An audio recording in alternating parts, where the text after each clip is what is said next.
ንምንታይ ሰላም ተረቢሽ ብዙሕ ሰብ ክረው ከለኹ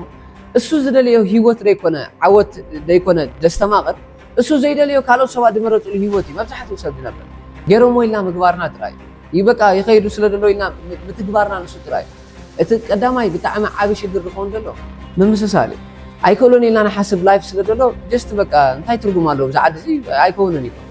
ሰክስቶ ከይድሎም እኮ ከይዲ ኢና ንብል ኣብ ከምዚ ዓይነት ህይወት ንኣቱ እንተዳ ኮይና ከዓ ጋይስ እቲ ዝዓበይ ዝኸውን ዘሎ ሽግር ናይ ገዛ ርእስና ህይወት እንዳነበርና ሓድሽ ላይፍ እንዳስተማቐርና ደስ ኢልና ንነብሮ ናይ ገዛ ርእስና ህይወት እንዳፈጠርና ዘይኮንና ንኸይድ ከምቲ ኩሉ ግዜ ድለኩም ኣብ ምውድዳር ኢና ንኣቱ ድሕሪ መፂስ ቋንቋን ገለን ክኢሉ በቃ ከምዚ ገይሩ ሞያን ገለን ጀሚሩ ኣነስ መጀመርያ እንኳ ሓጎሰካ ፈጣን ኢኻ ስኻ ንፊዕ ኢኻ ጎበዝ ኢኻ ድሕሪና መፂኻ ቋንቋን ገለን ቋዕዋ ዓቢልካ ፅቡቕ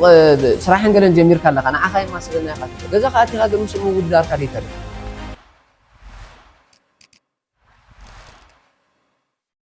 Yes, رأيكم على اللغة سامعين اللغة? Yes, that's great. لما أنتي we're gonna see amazing the conversation كلنا يبدأ عميدس كابدو بلوني أنا مكردو مالني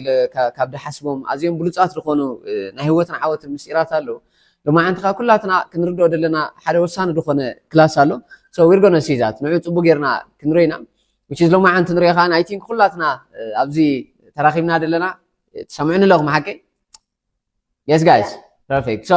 كلاتنا نبذلو مع أنت راقبنا الله حدا نقدر كله which is everybody كل سب I don't know قليو بتعنو يشجر رخيو خون خل قليني عمرو سلام سينو خون خل قليو تفلا لي سمعي تدربش بوزح نقرات دقات أما وتقيت كل يخل خون maybe قل سب أب حدارو أب فقراو هيوتك خون خل قل سب أب حلفوك خون خل I don't know عفتا كيدني عارف لنا عاد خابوخا خمسة عينة لايف تبني رموجن أيكون الليل كم زخوين نقولوا نقرات هذا so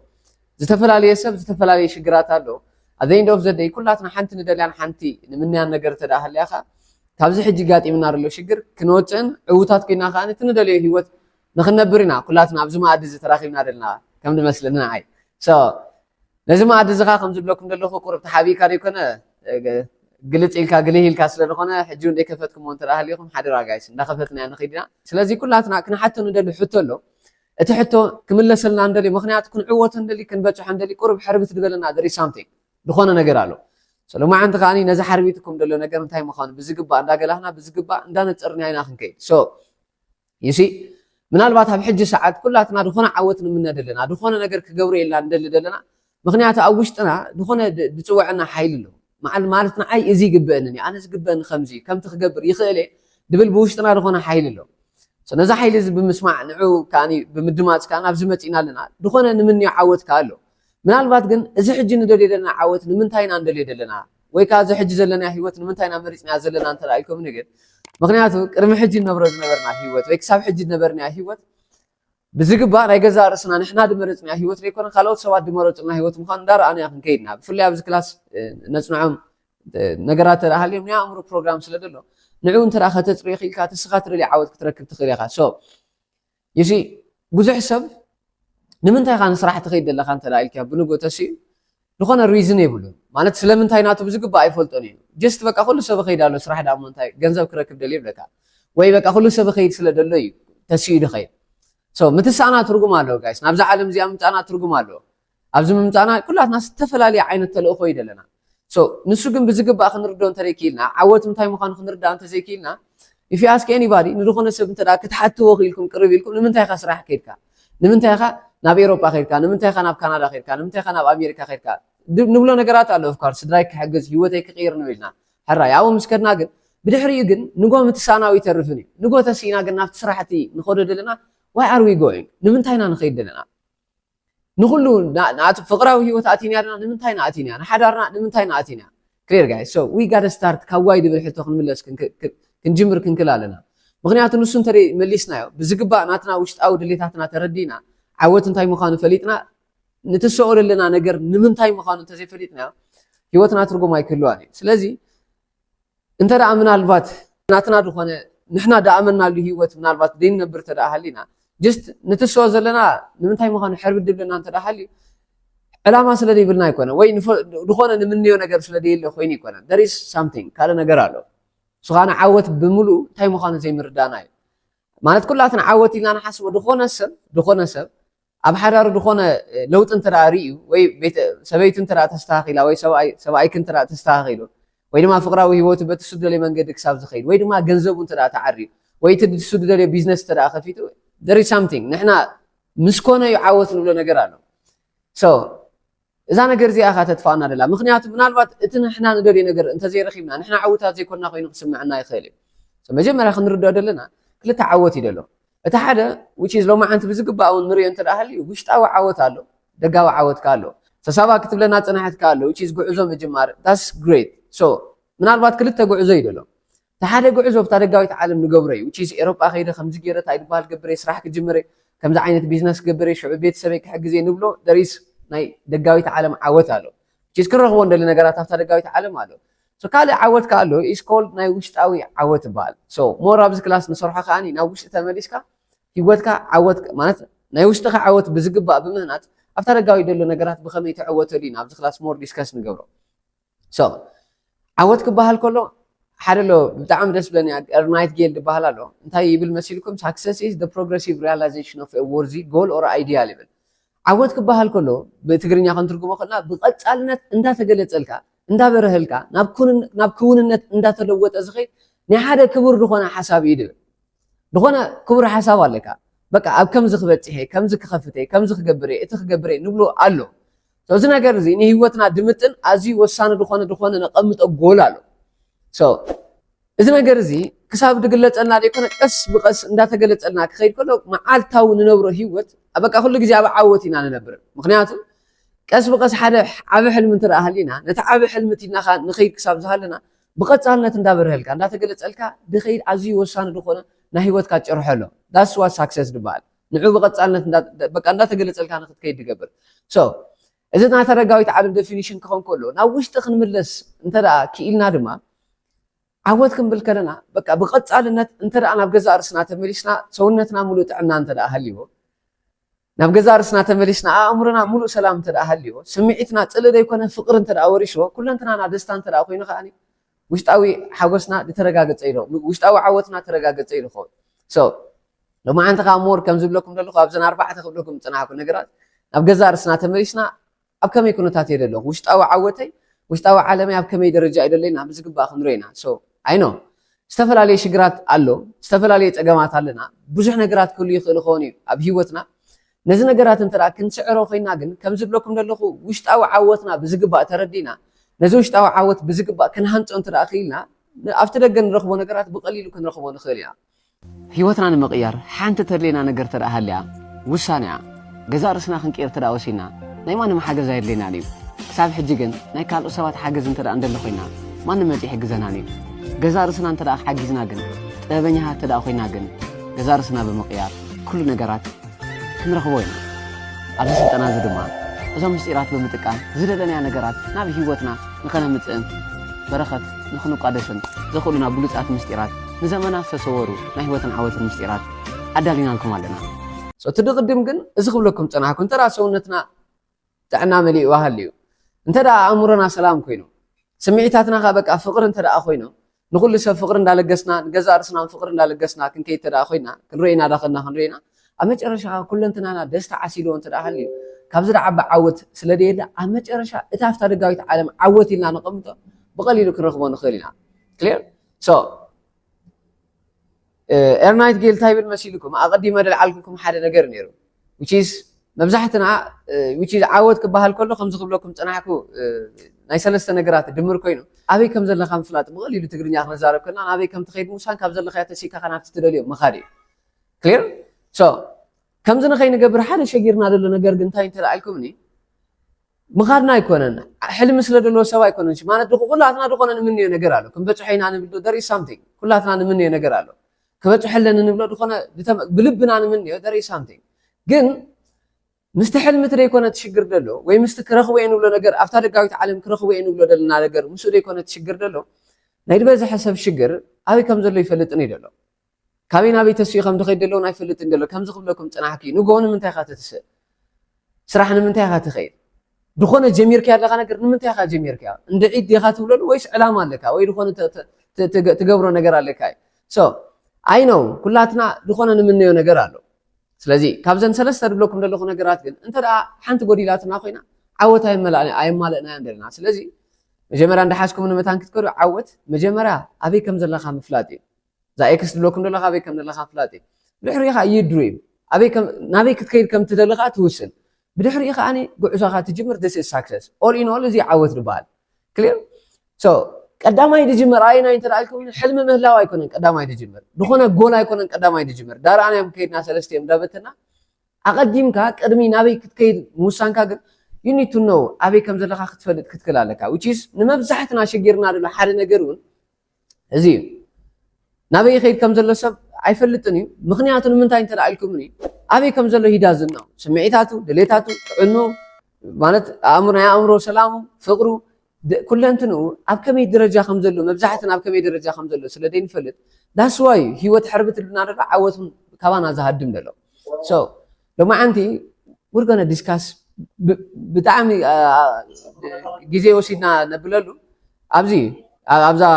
ኣበይ ከም ዘለና ምፍላጥ እዩ ከምዚ ክብለኩም ፅናሕኩ ሎማዓንቲ ንሪኦ ኣበይ ከም ዘለካ ምፍላጥ እዩ ኣቐዲምና ምክንያቱ ተጓዓዛይ ኣነ ካበይ ናበይ ከይድ ከም ዘለኹ እንተ ደኣ ፈሊጠ ሕልሚ ኣለኒ ኢለ ከምዚ ኣለኒ ኢለ ጥራይ ድጓዓዝ እንተ ደኣ ኮይነ ኣብ ጉዕዞ ጥራይ ድርከብ እንተ ደኣ ኮይነ ግን ነቲ ድጓዓዝ ዘሎ ገዛ ርእሰይ ብዝግባእ ደይፍትሾ እንተ ደኣ ኮይነ ምናልባት እቲ ጀሚረ ዘለኹ ጉዕዞ መጥፍእ ክኾን ይኽእል እዩ ንምንታይ ኢኻ ከምኡ ትብለና ዘለካ እንተ ደኣ ኢልኩም ንኸዓ ሓደ ኣሎ ሃሊዌል ዝበሃል ሓደ ሰብኣይ ኣሎ ቀደም ኦልሞስት 1950 ኣከባቢ ተፃሓፈት ሓንቲ መፅሓፍ ኣላ ኢትስ ኮልድ ማን ሰርች ፎር ሂምሰልፍ ወዲ ሰብ በቃ ናይ ገዛ ርእስኻ ሰርች ወይ ከዓ ምድላይ ወይ ሰርች ምግባር እያ ትብል ክሊር ንኣብነት ናይ መብዛሕትና ሕቶ ንኾን ዘሎ መብዛሕትኡ ሰብ በቃ ከምዚ ገይረ ትገይረ ግን ምስ ነፍሰይ ምትዕራቕ ሲነ ነፍሰይ ኮ ጠፊያትኒ ገዛ ርእሰይ ሲኢንያ መብዛሕትና ከም ሕቶ ንሓትት ኢና ኣት ሳም ፖይንት እውን ንገዛ ርእስያኖ ከም ኢለ ዳሓተት ኩላ ሕቶታት ኣሎ ሶ ነዛ ሕቶ እዚኣ ክንምልሳ እንተ ደኣ ኽኢልና ገዛ ርእስ ናበይ ከም ደላ ክንረኽባ እንተ ደኣ ኽኢልና እቲ ንደልዮ ዘለና ዓወት ሕቶቱ ክወሃበኩም ክሳብ ዝኾነ ምርካብና ደይተርፍ እዩ ግን እቲ ሓታተ ኣካል ኣነ ኣበይ ከም ዘለኹ እንተ ደኣ ደይፈሊጠ እንታይ ድሌታተይ ብዝግባእ መመይ ክፈልጥ እንተዘይክኢለ ጥዕናይ ኣብ ከመይ ደረጃ እዩ ዘሎ ኣእምሮይ እንታይ ዓይነት ሰላም እዩ ዓሲልዎ ደሎ ስምዒተይ ኣብ ከመይ ኩነታት እዩ ደሎ ብዝመፀ ሰብ ስቂለ ደይድሓርቕ ስቂለ ደይድቕየም ማለት ብቐሊሉ ስምዒተይ ድትንከፍ ወይስ ኣነ ካብ ስምዒተይ ንላዕለ እየ ኩለንትናይ ከ ከመይ ደሎ ሙሉእ መንፈሰይ ከ ደስታ ዲ ዓሲሎ ደሎ ወይስ ደስታ ካባይ ርሒቑሎ እዩ ክሊር ጋይዝ ኣብ ከመይ ኩነታት እዩ ደለኹ ኣቐዲመ ኣነ ንገዛእ ርእሰይ ክፍትሻ ክኽእል ኣለኒ ሎማዓንቲ ንሪኦ ከዓኒ this is what we're going to do so you see እንታይ ንብል ኣለና ዓወት ማለት ኣበይ ከም ዘለካ ፍላጥ ናበይ ከም ትኸይድ ምውሳን ካብ ደለካ ተሲእካ ናብቲ ትደልዮ ምኻድ ስለዚ እቲ ተጓዓዛይ ኣነ ክሳብ ዝኾንኩ ገዛእ ርእሰይ ከስተኻኽል እንተ ደኣ ክኢለ ናባይ ክምለስ እንተ ደኣ ክኢለ ኣበይ ከም ዘለኹ ፈትሸ ናበይ ክኸይድ ከም ዝደሊ እንተ ደኣ ወሲነ ብቐሊሉ እቲ ጉዕዞ ክጅምሮ ይኽእል እየ ጉዕዞይ ንኸይጅምር እቲ ዝደልዮ ነገር ንኸየተግብር ግን ከም ዝብለኩም ዘለኹ ኣብዛ መፅሓፍ ጠቒሰልኩም ፅናሕኩ ኣጋጣሚ ድምፂ ውጪ እምበር ማን ሰርች ፎር ሂምሰልፍ ድብል ሃሊዌል ዝፀሓፎ መፅሓፍ ብጣዕሚ ኣሜዚንግ ዝኾነ ቡክ እዩ ክትረኽቦ እንተ ደኣ ኽኢልኩም ኣይ ቲንክ ኢንተርኔት ኣሎ ዳውንሎድ ግበሮ ኢኹም ማን ሰርች ፎር ሂምሰልፍ እንታይ ይብል ናይዚ ሕጂ ተፈጢሩ ዘሎ ሕብረተሰብና እቲ ዝዓበየ ሽግር ኮይኑ ደሎ ድፍረት ስኢኑ ይኮነን ወይ ከዓኒ ብቐዳማይ ነግረኩም ነረ ፈሪሑ ይኮነን ክነብሮ ዝደሊ ሂወት ኣሎ ንዑ ደፊሩ ንኸይኣትዎ ሪስክ ንኸይወስድ ወይ ከዓኒ ዝኾነ ፍርሒ ስዒርዎ ይኮነን እቲ ዝዓበየ ሽግር ኮይኑ ዘሎ እንታይ ድብል መሲልኩም ሃሊዌል ናይዚ ሕብረተሰብና ብፍላይ ከዓ ምሳና ናብ ናትና ሕብረተሰብ እንተ ደኣ መፂና ከዓኒ እቲ ዝዓበየ ሽግር ኮይኑ ዘሎ ምምስሳል እዩ ድብል ምምስሳል እንታይ ከመይ መሲልኩም ጋይስ ንስራሕ ትኸይድ ዘለካ ናይ ብሓቂ ንስራሕ ክትከይድ ስለ ዘለካ ይኮነ ጀስ ሰብ ስለ ዝኸይድ ዘሎ ጥራይኻ ርኢኻ ኢኻ ትኸይድ ዕላማ ሃሊካ ወይ ኣበይ ከም ዘለካ ፈቲሽካ ድሌታትካ እንታይ ምዃኖም ብዝግባእ ተረዲእካ ደይኮንካ ትኸይድ ኢስ ጀስት በቃ ይኸይድ ስለ ዘሎ ሰብ ኢኻ ትኸይድ ሶ ዳስ ዋይ ብፍላይ ናብ ናትና ሕብረተሰብ እንተ ደኣ መፂና ብስራሕይ ምክንያት ኣነ ብዙሓት ሰባትን ስለ ዝረክብ ሞርካ ኣብዚ ፊልድ እዚ ስለ ዘለኹ ኣብዚ ኢንዳስትሪ እዚ ክሓቶም ከለኹ ንምንታይ ሰላሙ ተረቢሹ ብዙሕ ሰብ ክርኢ ከለኹ እሱ ዝደለዮ ሂወት ደይኮነ ዓወት ደይኮነ ደስተማቕር እሱ ዘይደልዮ ካልኦት ሰባት ድመረፅሉ ሂወት እዩ መብዛሕትኡ ሰብ ድነበር ጀስ ካባይ ጀሚርካ ኣነ ንድብሎ ዝነበርኩ ነገር እዩ ሶ ሜቢ ንኣብነት ኣብዚ ኣዲስ ኣበባ ድረኽቦም ሰባት እንተ ደኣ ሃልዮም ኮይኖም መጀመርያ ዳሓቶም ሕቶ ፕሮሰስ ኣለዎም ድበዝሐ ሰብን ፕሮሰስ ኣለዎ ንምንታይ ኢኻ ፕሮሰስ ትገብር ዘለካ ንምንታይ ትኸይድ ኣለካ ክብሎም ከለኹ እንታይ ሞ ክገብር ኣብዛ ዓዲ እንታይ ደሎ እዩ እንታይ ኮንካ ክትገብር ትኽእል እንታይ ድሌታትካ እንታይ ክትሰርሕ ትኽእል ክላ በቃ ክሳብ ፕሮሰሰይ ድሰልጠኒ ዳሓን ፀገም ድበሃል የብሉን ፕሮሰሰይ ስለጠን ምዕራብ ኣፍሪቃ እንታይ ክገብር ኢልካ ኢኻ እዛ ዓዲ እዚ ከምዚ ትሪኦ እንዲ ትርጉም ድበሃልከ የብሉን ሶ ግን ድኾና ምስ ድሌቱ ድኸይድ ግን ከምዚ ክሰርሕ ደሊ ነይረ ኣነ ንኣብነት ድኾነ ሓኪም ክኾን ደሊ ነይረ ከምዚ ኾን ግን ኩነታት ትርኢ ኣለካ ፅቡቕ ኣይኮነን እንታይ ትርጉም ኣለዎ ብዛ ዓዲ ኤሮጳ ከይደ ኣሜሪካ ከይደ ናብ ካልእ ቦታ ከይደ እምበር ከምዚ ክገብር ስቕልካ ኣብዛ ዓዲ እዚ ኣይኮን እዩ ኣብ ኖት ሴይንግ እዚ ዓዲ እዚ ሕማቕ ነገራት የብሉን ወይ እዚ ዓዲ እዚ ድኾነ ሽግራት የብሉን ኣይኮንኩን ድብል ዘለኹ ኩሉ ኣብ ድኸድናዮ ርኢና ኣለና ኩሉ ሽግራት ኣለና ናይ ገዛ ርእሱ እቲ ትረገረሉ ዘይኮነ ግን ሽግር ደሸግረና ደሎ ናብ ገዛ ርእስና ተመሊስና ገዛ ርእስና ፈቲሽና ኣባና ደሎ ሽግር ደይምስትኽኻልና እዩ ትዛዓበየ ፀገም ድኾን ደሎ ምምስሳልና ዘምፆ ጠንቂ ከዓኒ ናይ ገዛ ርእስና ሂወት ዘይኮና ድሌታትና ስምዒታትና ተረቢሹ ናይ ባሓቂ ንሕና ድደለና ዘይኮነ በቃ ካልኦት ሰባት ገብርዎ ኣለዉ ኢልና ብምትግባር ገዛ ርእስና ፈቲሽና እንታይ ደስ ንዓይ ድሓጉሰኒ እንታይ ንዓይ ሰላም ድህበኒ እንታይ ንዓይ በቃ ደስ ኢልኒ ክሰርሖ ድኽእል ነገር ኢልና ገዛ ርእስና ከይፈተሽና ንፈጥር ደይኮና ደለና ወይ ሓድሽ ነገር ሓድሽ ሂወት ንክነብር ደይኮና መብዛሕትኡ ሰብ የብለኩም ኣሎ ካብ ነሰይን ኩላትና ግን ደጋጥመና ነገር ንዓይ እውን ደጋጠመን ነገር ስለ ድኾነ እዩ ንዑ ደይኮንካ ትፍትሽ ጀስት ምምስሳል እዩ ካልእ ነገር ኣይኮነን ምምስሳልና ዘምፆ ጠንቂ ከዓኒ ኣብ ሂወትና ከነስተማቐሮ ንኽእል ሂወት እንዳሃለወ ንኸይነስተማቐሮ ኣብ ሂወትና ክንፈጥሮ እንደሊ ሓድሽ ነገራት እንዳሃለወ ከይፈጠርና ክንተርፍ ንኽእል ኢና